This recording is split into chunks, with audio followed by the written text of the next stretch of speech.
నమస్కారం అండి. నేను మీ Soujanya. Welcome to Nadiya Valluri channel. నేను ఈరోజు మీ ముందుకి ఒక మంచి ఇన్ఫర్మేషన్తో వచ్చానండి. ఆల్రెడీ మనకి ఇప్పుడు అంతా కూడా డిఎస్సి ఇంపార్టెన్స్తోనే జరుగుతుంది. నిరుద్యోగులందరూ కూడా డిఎస్సి కోసం ఎంతో ఎదురు చూస్తూ ఉన్నారు.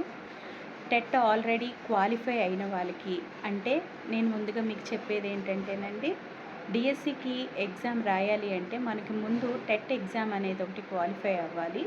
టెట్ ఎగ్జామ్ అనేది మనకి 20 మార్క్స్ వెయిటేజ్ తోటి మనకి డిఎస్సిలో ఇవ్వటం జరిగింది. ఇది అందరికీ తెలిసిన విషయమే. కాకపోతే మనకి డిఎస్సిలో మన టెట్ మార్క్స్ వెయిటేజీతో 20 మార్క్స్కి మనం ఏ రేంజ్లో ఉన్నామో, ఏ మార్క్ దగ్గర ఉన్నామో మనకనేది తెలియదని నేను అనుకుంటున్నాను. తెలిసిన వాళ్ళకి ఆల్రెడీ తెలిసి ఉండొచ్చు. కాకపోతే డెసిమల్తో సహా మనం ఏ మార్క్ దగ్గర ఉన్నాము, ఆల్రెడీ మనము ఎంత మార్క్స్తో ఉన్నామని తెలియటం కోసం అనేది నేను ఈ స్క్రీన్ అనేది మీకు వీడియో ఎండింగ్లో ఖచ్చితంగా షేర్ చేస్తానండి.